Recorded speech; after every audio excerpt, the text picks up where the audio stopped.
Welcome to studio S news బులెటిన్ల ముందుగా headlines. GST సంస్కరణలపై ప్రధాని మోదీ హర్షం.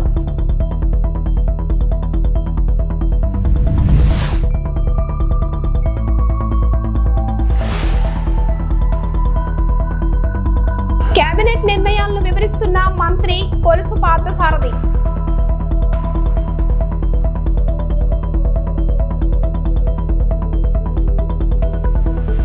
అద్దెకు దిగి ఇళ్లలో చోరీలు, 3 మహిళల అరెస్ట్.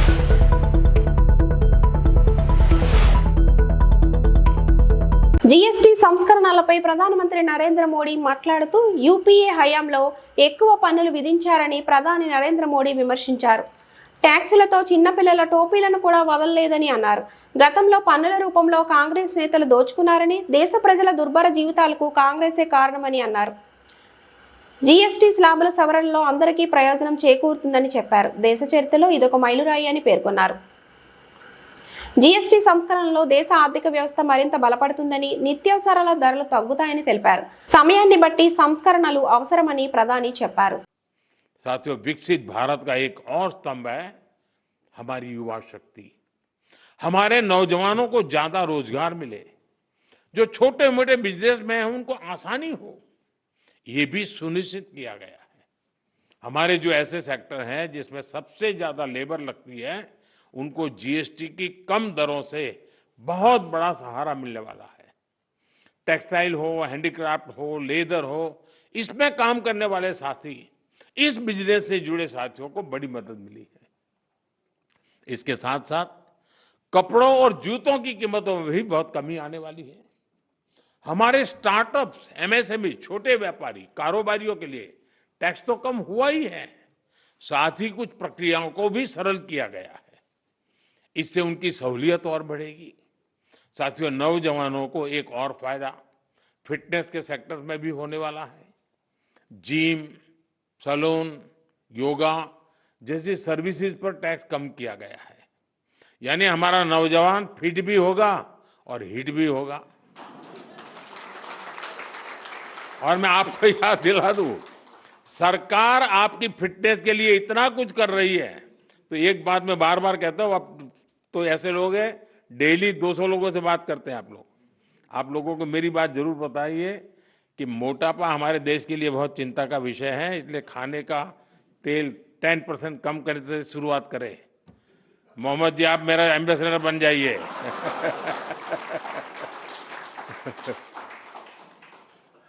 ओबेसिटी के खिलाफ लड़ाई कमजोर नहीं पड़नी चाहिए. साथियों, अगर जीएसटी में हुए इस रिफॉर्म्स का अगर मैं सार बताऊं तो यही कह सकता हूं कि इससे भारत की शानदार अर्थव्यवस्था में पंचरत्न जुड़े हैं. पहला, टैक्स सिस्टम कहीं अधिक सिंपल हुआ. दूसरा, भारत के नागरिकों की क्वालिटी ऑफ लाइफ और बढ़ेगी. तीसरा, कंजम्पशन और ग्रोथ दोनों को नया बूस्टर मिलेगा. और चौथा, ईज ऑफ डूइंग बिजनेस से निवेश और नौकरी को बल मिलेगा.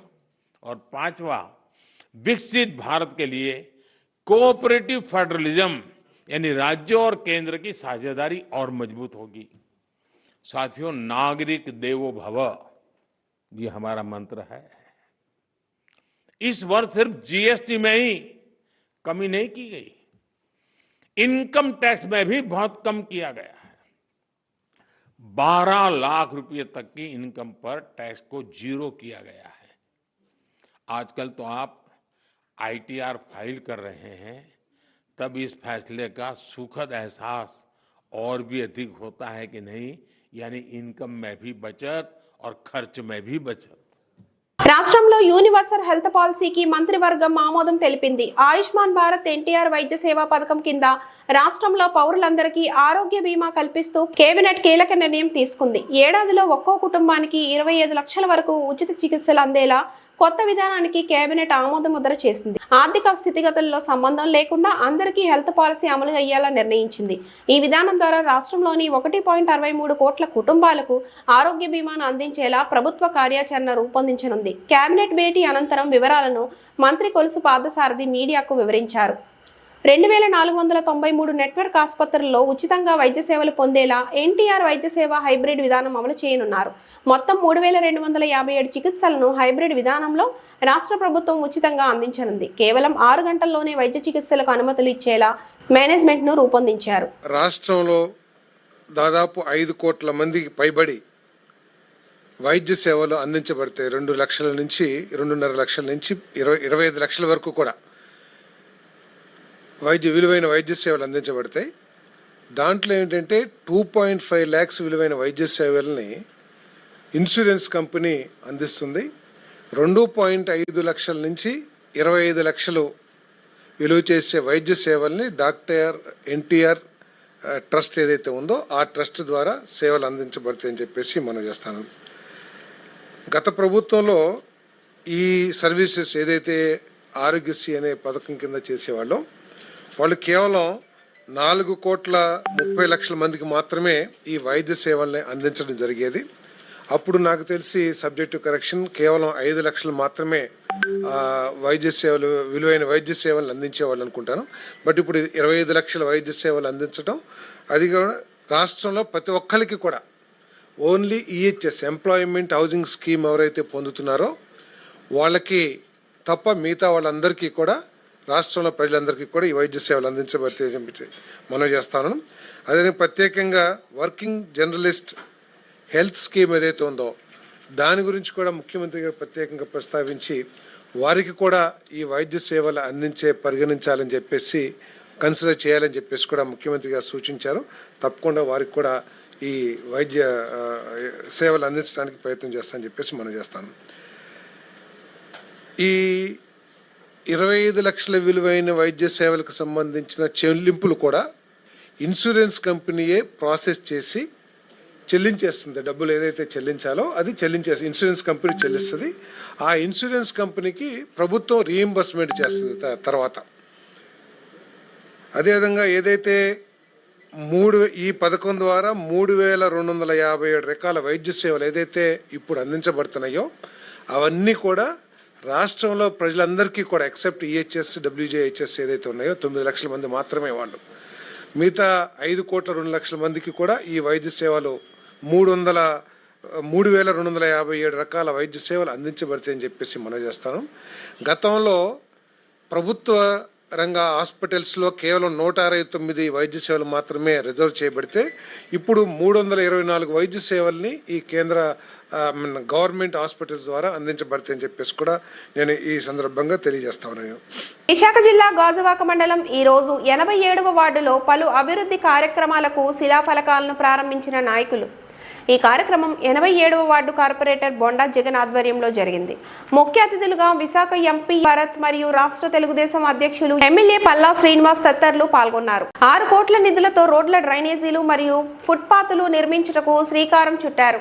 అలాగే ప్రజలకు అన్ని విధాలా మా సహాయ సహకారాలు అందిస్తామని, స్టీల్ ప్లాంట్ ప్రైవేటీకరణ చేయకుండా చూసుకుంటామని, భూ నిర్వాసితులకు తప్పకుండా ఫ్లాట్లు ఇస్తామని, ఆధార్ కార్డుదారులకు ఉద్యోగాలు వచ్చేలా చేస్తామని ఎమ్మెల్యే తెలియజేశారు. అనంతరం ఎంపీ భరత్ మాట్లాడుతూ ఈ ప్రాంత అభివృద్ధి కోసం తగినంత నిధులను కేంద్ర ప్రభుత్వంతో మాట్లాడి సమకూరుస్తానని తెలియజేశారు. దీంతో పాటు ఈరోజు ఇక్కడ ఈ సభ కూడా పెట్టుకున్నాం. ఇది 1962 నుంచి ఆటో నగర్ అని చెప్పి ఐడిసి వారు ల్యాండ్ ఎక్విజిషన్ చేశారు. తర్వాత ఐడిసి కాస్త ఏపీఐసికి వెళ్ళింది. ఆ రోజు 1986 ఆ టైంలో సుమారు 52 ఎకరాలు పెట్టడం జరిగింది. ఏదైతే ఈ గ్రామాలు ఒక ల్యాండ్స్ తీసుకున్నారో, ముఖ్యంగా వడ్లపూడి కావచ్చు, జగరాజ్పేట కావచ్చు, పక్కిరికచ్చ కావచ్చు, తుంగలం కావచ్చు, చట్టివన్పాలెం, చిన్నగంటాడ, తోకాడ గ్రామాలకు సంబంధించి మరి వాళ్ళ ల్యాండ్లు తీసుకున్నటువంటి పరిస్థితుల్లో వారికి ప్లాట్లు ఇవ్వాలి, భవిష్యత్తులో ఊరికి పెరిగితే కనుక వాళ్ళు ప్లాట్లు ఇవ్వాలని చెప్పేసి మరి ఆ రోజు కొంతమంది నాయకులు పోరాటం చేసిన తర్వాత ఇవ్వడం జరిగింది. అందులో భాగంగా ఈరోజు మళ్ళీ మేము తీసుకొచ్చి అంటే ఇంతవరకు కూడా లిస్టు డిసైడ్ కాలే. ఎందుకు డిసైడ్ కాలేదంటే ఇప్పటికి 5వ తరం ఉంది ఊర్లో. 5వ తరం ఉందంటే ఎవరికి ఇవ్వాలి? ల్యాండ్ లూజర్స్ ఎవరు? ఆగిపోవడము, సీరియస్ ఇష్యూ అవ్వడము, దానివల్ల ఇక్కడ స్థానిక కార్పొరేటర్ జగన్ గారు కూడా జీవీఎంసీ నుంచి ఫండ్స్ తీసుకొచ్చి ఇవాళ 2 వేరే లొకేషన్స్లో 2 కోట్లతో 2 లొకేషన్స్లో కదా గడ్డలు చేసేది. గడ్డలు ఇప్పుడు 2 లొకేషన్స్లో 2 కోట్లతో చేస్తున్నారు. అది కాకుండా గ్రౌండ్ డెవలప్మెంట్, వాకింగ్ ట్రాక్, ఇట్లా చాలా డెవలప్మెంట్ కార్యక్రమాలు చేస్తున్నారండి. మల్లా శ్రీనివాస్ గారు నేను దాంట్లో పాల్గొన్నాము. ఎట్లా గాజువాక నియోజకవర్గం గురించి వచ్చాం కాబట్టి ఇక్కడ స్టీల్ ప్లాంట్ గురించి అనేక ఆరోపణలు అండ్ కొన్ని సమస్యలు గురించి మాట్లాడే అవకాశం కూడా ఇవాళ మీడియా మిత్రుల ముందు వచ్చింది. ఇందాక వేదిక మీద మాట్లాడుతూ కూడా చెప్పాము, మేము ప్రభుత్వం వచ్చిన మొదటి రోజు నుంచి, అంటే నేను ప్రమాణం స్వీకారం చేసిన మొదటి రోజు నుంచి స్టీల్ ప్లాంట్ని ఎట్లా కాపాడాలి అనే నిరంతర ఆలోచన కృషితో మేము పనిచేస్తున్నాము. నేను ప్రమాణ స్వీకారం చేసిన తర్వాత మొదటిగా వెళ్ళి అక్కడ నాకు స్టీల్ మినిస్టర్ కుమారస్వామి గారు పరిచయం లేకపోయినా సరే వెళ్ళి, సార్ మా పార్లమెంట్లో ఇష్యూ ఉంది, మీ సపోర్ట్ మాకు కావాలని అడిగితే అప్పటికీ నాకు దీని గురించి ఆల్రెడీ ఒక అవగాహన ఉంది. లోకేష్ అన్న దీని గురించి నాకుతో మాట్లాడారు, దీని మీద ఒక పాజిటివ్గా చేయాలని చెప్పడము. అండ్ మీరే చూశారు, కొన్ని నెలల్లో దీనికి కొంత డబ్బులు ఇవ్వడము, టోటల్గా 11,440 కోట్లు కేంద్రం అనౌన్స్ చేసి దాంట్లో ఇంచుమించు వాళ్ళు 9,000 కోట్ల కన్నా ఎక్కువ కేటాయించడము. అండ్ ప్లాంట్లో ప్రొడక్షన్ కూడా 3 ఫర్నెస్లు ఆన్ చేసే పరిస్థితి. 2021లో 3 ఫర్నెస్లు పూర్తిగా ఫంక్షన్ అయ్యాయి. దాని తర్వాత ఈ 4 ఏళ్ళు ఫంక్షన్ అవ్వలేదు. 20% ప్రొడక్షన్ దాని నుంచి తీసుకొచ్చారు. ఈ ప్రయాణంలో చాలా నిర్ణయాలు తీసుకుంటున్నారు. జగన్ గారు కూడా ఇందాక మాట్లాడుతూ చెప్పారు, కొన్ని దగ్గరలో ఏంటంటే పశ్చిమ గోదావరి జిల్లా తాడేపల్లిగూడెం మండలంలో పెద్ద తాడేపల్లి, చిన్న తాడేపల్లి, వెంకట్రావుపాలెం, అప్పారావుపేట, అమృతవరం, లింగారాయుడుగూడెం, అరుగోలను, కుంచనవల్లి గ్రామాల్లో మురుగునీటి సమస్య పరిష్కరించే మ్యాజిక్ డ్రైన్ల పనులను గురువారం ప్రారంభించారు. ఈ సందర్భంగా ఆయనతో పాటు జిల్లా పరిషత్ చైర్మన్ గంటా పద్మశ్రీ పాల్గొన్నారు. పల్లెలను పర్యాటక ప్రాంతాల మాదిరి సుందరంగా తీర్చిదిద్దడమే కూటమి ముందున్న ధ్యేయమని, ఆ దిశగా ముఖ్యమంత్రి చంద్రబాబు నాయుడు, ఉప ముఖ్యమంత్రి పవన్ కళ్యాణ్ల సహకారంతో నియోజక అభివృద్ధికి కృషి చేస్తున్నామని ఎమ్మెల్యే బొలిశెట్టి శ్రీనివాస్ అన్నారు. తాడేపూడి రూరల్ మండలంలో పలు అభివృద్ధి కార్యక్రమాల్లో నాతో పాటుగా భాగస్వామి అయినటువంటి మా సోదరి జడ్పీ చైర్పర్సన్ పద్మశ్రీ గారికి, మా ప్రసాద్ గారికి, అదేవిధంగా ఈ గ్రామ సర్పంచ్ రాంబాబు గారికి, ఉప సర్పంచ్ రాంబాబు గారికి, అదేవిధంగా ఈ క్లస్టర్ ఇన్ఛార్జ్ సుబ్బరాజు గారికి, అదేవిధంగా మండల ప్రెసిడెంట్ ప్రసాద్ గారికి, జడ్పీటీసీ ఆంజనేయులు గారికి, అదేవిధంగా పుల్లా బాబీ గారికి, మరి ఇంకా జగన్నాథపురం మన అన్నవరం గారికి, అదేవిధంగా ఈ కార్యక్రమానికి వచ్చిన కూటమి నాయకులకి, వీరన్న గారికి, ఇంకా కూటమిలో ఉన్నటువంటి నాయకులందరికీ, ఈ గ్రామ ప్రజలందరికీ కూడా ఉదయపూర్వ నమస్కారం. నేను ఇక్కడ పాదయాత్ర చేసినప్పుడు నాతో పాటు అడుగులో అడుగేసినటువంటి గ్రామస్తులందరూ కూడా అడిగింది ఒకటే, సార్ ఎప్పుడు కూడా రోడ్లు నీటి మీద నిలబడిపోతున్నాయి, రోడ్డు మీద నీళ్ళు నిలబడిపోతున్నాయి, నడవడానికి ఉండలేదు, మురుగు ఎక్కువైపోయిందని చెప్పడం, దాన్ని చాలా రకాలుగా సాల్వ్ చేయాలని చూడడం కూడా జరిగింది. అది అవ్వలేదు. ఇవాళ పవన్ కళ్యాణ్ గారు, చంద్రబాబు నాయుడు గారు, అదేవిధంగా లోకేష్ గారు వీళ్ళందరూ కలిసి ఈ డ్రైనేజ్ అనేవి చాలా అవసరం కాబట్టి మ్యాజిక్ డ్రైన్స్ అని కొన్ని తక్కువ ఖర్చుతో చేసే విధంగా ఈ రాష్ట్ర వ్యాప్తంగా మొదలుపెట్టడం, దాంట్లో తాడేపూడిలో మొట్టమొదటిసారిగా దీన్ని ప్రారంభించడం అనేది చాలా శుభసూచకం. ఎందుకంటే ఇవాళ ఆల్రెడీ పెత్తాడిపల్లిలో చేసాం, మరి అమృతపురంలో చేసాం, అదేవిధంగా లింగారాయుడుగూడెంలో చేసాం. ఇవన్నీ కూడా ఈ గ్రామస్తుల అవసరాల నిమిత్తం ఖచ్చితంగా చేస్తాం. అదేవిధంగా ఇక్కడ రాంబాబు గారు కూడా గెలిపించమని చెప్పాం ఆ రోజు ఇక్కడ ప్రజల్ని. మా మాట గౌరవించి గెలిపించారు. ఆ విశ్వాసంతో నేను పనిచేస్తా ఉన్నా, దీంట్లో ఎలాంటి అనుమానం లేదు. ఆ రోజు సుబ్బరాజు గారు వీళ్ళందరూ కూడా నా కోసం సపోర్ట్ చేసి ఈ క్లస్టర్లో ఉన్న గ్రామాలందరూ కూడా ఆయన నా దగ్గర కొంత డబ్బు తక్కువ ఉన్నా సరే నేను చూసుకుంటానండి అని చెప్పి నాకు భరోసా ఇచ్చి ఆ రోజు ఇక్కడ అందరినీ గ్రామస్తులందరినీ నాతో పాటు కలిసి అడుగులేయించినటువంటి సుబ్బరాజు గారికి, అదేవిధంగా ఈ గ్రామ ఉప సర్పంచ్ రాంబాబు గారికి, అదేవిధంగా మా రాంబాబు పిల్ల రాంబాబు గారికి, అదేవిధంగా తెలుగుదేశం నాయకులకి అందరూ కూడా ఉదయపూర్వ నమస్కారం. ఎందుకంటే మీరందరూ చేశారు కాబట్టి నేను గెలిచాను కాబట్టి నేను ఖచ్చితంగా ఈ గ్రామ ప్రజల రుణం తీర్చుకునే విధంగా నేను పనిచేస్తాను. ఇటు దండగారిలో కానీ ఇక్కడ కానీ మీరు అడగకపోయినా ఇక్కడ అవసరాలని నాకు తెలుసు. ఖచ్చితంగా అవసరాలు చేసే దిగుతుంది, దాని అనుమానం లేదు. ఎవరు ఏమనుకున్నా మీరందరూ అభివృద్ధికి సహకరిస్తే ఇంకా ఫ్రీగా అవుతుంది. అభివృద్ధి విఘాతం కలిగిస్తే దానివల్ల నష్టపోయేది ప్రజలు కాబట్టి మనందరూ కలిసికట్టుగా ప్రజలు నమ్మి మనకు ఓట్లేశారు. ఎలక్షన్ వరకు రాజకీయం మాట్లాడదాం, ఎలక్షన్ అయిన తర్వాత అభివృద్ధి మాట్లాడాలా, పేద ప్రజల కష్టాల్లో మనం ఉండాలి. ఇక్కడ ఏదైతే మనం ఎలక్షన్ ముందు అన్ని వాగ్దానాలు చేస్తాం, కానీ ఎలక్షన్ అయిన తర్వాత దాన్ని మర్చిపోతాం. కానీ అలా కాదు, ఎలక్షన్ ముందు ఏదో వాగ్దానం మనకు గుర్తుండాలి. ఏ ఊరు వెళ్ళినప్పుడు ఇక్కడ పాదయాత్ర చేశాను నేను, నాతో పాటు చాలామంది తిరిగారు, మా శ్రీనివాస్ వీళ్ళందరూ నాతో పాటు చాలామంది తిరిగి ఇక్కడ జిల్లాలో నాయకులు ఇక్కడ మా తాడేపూడి నుంచి కూడా వచ్చి ఇక్కడ పాదయాత్ర చేసాం. అప్పుడు చాలామంది ఆదరించారు. ఖచ్చితంగా ఈ గ్రామ ప్రజలకు మనం మంచి చేయాలనుకున్నాం, చేస్తాం కూడా. ఇంకా ఏం పనులు ఉన్నా నిధులు రావడానికి కొంత ఇబ్బందిగా ఉంది. గది గడిచి 5 సంవత్సరాలు దోపిడీకి గురైనటువంటి రాష్ట్రం ఇది. మరి చంద్రబాబు నాయుడు గారి అనుభవంతో మళ్ళీ రాష్ట్రం నడుస్తూ ఉంది. ఇవాళ ఏదైతే 6 ప్యాక్ మనం చెప్పి ప్రజల్లోకి వెళ్ళి ప్రతి ఇంటికి కరపత్రం ఇచ్చాం, దాని ప్రకారం 5 మనం అన్ని 6 ప్యాక్లు 5 ఏదైతే మనం హామీలు ఇచ్చాం అన్నీ కూడా నెరవేర్చాం.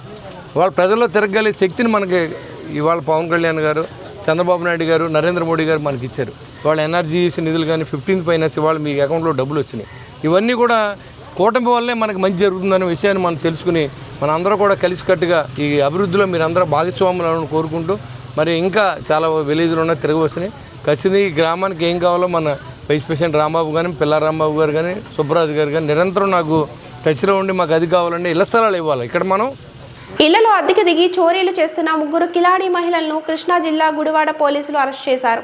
నిందితుల నుండి బంగారం, వెండి, పట్టు చీరలు స్వాధీనం చేసుకున్నారు. పట్టుబడ్డ వాటి విలువ 2,30,000 ఉన్నట్లు వెల్లడించారు. నిందితురాలు నాగమాధురి విలాసాలకు అలవాటు పడి అమ్మమ్మ, నానమ్మలతో కలిసి చోరీలు చేస్తున్నట్లు తెలిపారు. గత నెల లక్ష్మీనగర్లో ఒంటరి మహిళ ఇంట్లో అద్దెకు దిగి దొంగతనం చేశారన్నారు. బాధితురాలి ఫిర్యాదుతో నిందితులను పట్టుకున్నామన్నారు. గుడివాడ తాలూకా పోలీస్ స్టేషన్ లో ఒక డే రాబరీ జరిగిందండి. ఆగస్ట్ 31st ఇది మాకు రిపోర్ట్ చేయబడింది.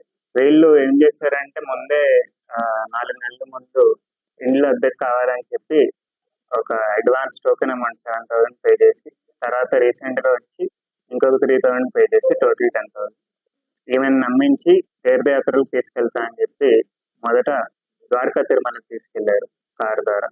ఆ తర్వాత షిరిడికి తీసుకెళ్లారు బైక్ ట్రైన్. షిరిడికి తీసుకెళ్తా అని చెప్పిన టైంలో ట్రైన్ మిస్ అవుతా అని చెప్పి గబగబా తీసుకెళ్లి ఆ తర్వాత వెనక్కి వచ్చి ఇంటి తాళం పగలగొట్టి వాళ్ళకి కావాల్సిన తాళం వేసుకుని వెళ్ళిపోయారు. విజయవాడ వెళ్ళాక తిరిగి వస్తున్నప్పుడు విజయవాడలో వీళ్ళు ముందు చేరుకుని బీరువాతో సహా బీరువాలో ఉండేవన్నీ ముందే తీసుకుని పరారయ్యారు.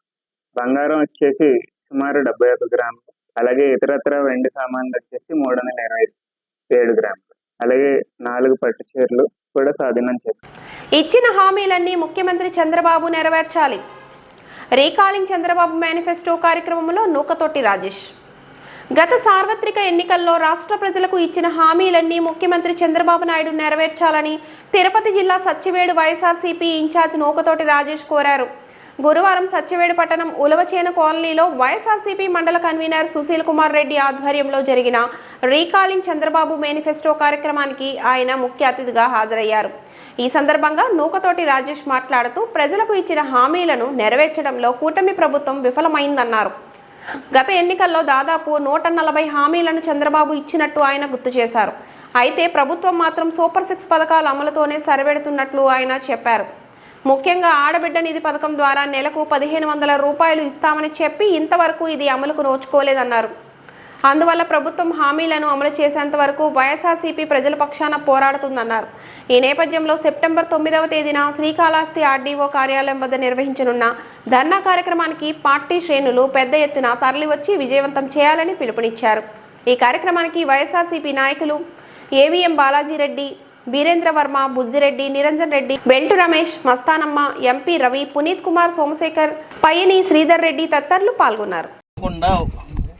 మీకు 0% రుణాలు ఇస్తామని అడిగినాడా? డ్వాక్రా రుణాలు అవి కూడా లేవు. ఏమి హామీలు ఇచ్చి ఆయన ఏం తీరుస్తారు? జగన్ ఉన్నప్పుడు బాగుందా? ఇప్పుడు బాగుందా? మీకు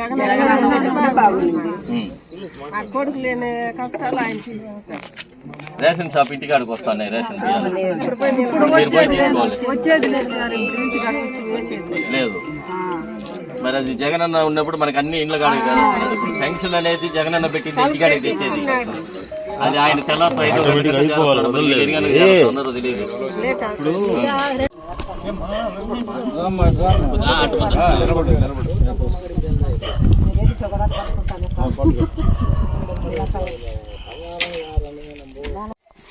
ఈరోజు మన సత్యవేడు నియోజకవర్గంలో మొదటిసారిగా మండల ప్రోగ్రామ్ ఇది అయిపోయింది. బాబు మేనిఫెస్టో గురించి, మోసం గురించి. ఇది ప్రోగ్రామ్ ఏంటంటే రీకాలింగ్ చంద్రబాబు మేనిఫెస్టో. అంటే ఆయన మర్చిపోతాడు కాబట్టి ఆయన గుర్తు చేస్తామనే ప్రోగ్రామ్ మాకు స్టేట్ వైడ్ పెట్టారు. సత్యవేడులో ఈరోజు పంచాయతీలో ఈరోజు స్టార్ట్ చేసాం ఉలవచేనులో.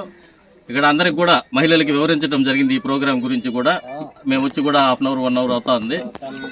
ఇది ఏంటంటే ఆయన ఇచ్చిన హామీల్ని నెరవేర్చకుండా తప్పించుకొని తిరుగుతున్నాడు కాబట్టి దాదాపు 6 కాకుండా సూపర్ 6 కాకుండా ఒక 140 హామీల వరకు ఆయన ఇచ్చాడు. అవి కొన్ని అయితే మనకు గుర్తు కూడా లేవు. దాంట్లో ముఖ్యంగా మేము ఫస్ట్ హామీ అని ఆయన చెప్పింది ఆడబిడ్డ నిధి 1500.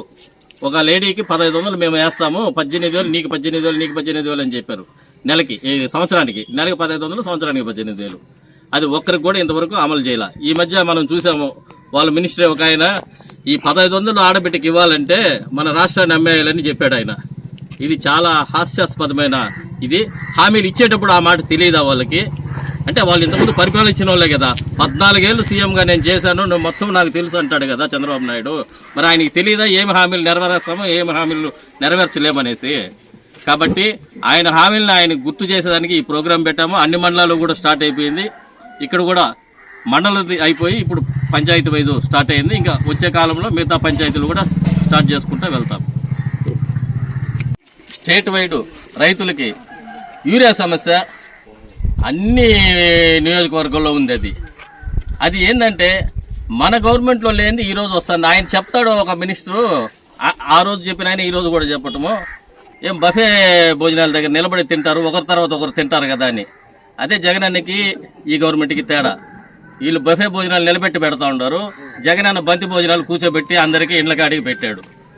మరి వాళ్ళే ఒప్పుకుంటున్నారు ఇది బఫే భోజనము నిలబడి తినాలి అన్నట్టు. అంటే అక్కడికి వెళ్ళి మనము మన రావాల్సింది మనం అక్కడికి వెళ్ళి తీసుకోవాల్సి వస్తుంది. ఈ గవర్నమెంట్లో మన గవర్నమెంట్లో బంతి భోజనాల్లాగా మన ఇంటికాడికి వచ్చి మన దగ్గరికి వచ్చి భోజనాలు పెట్టే స్థాయి ఉండింది. ఈ వార్తలు ఇంతటితో సమాప్తం. నమస్తే.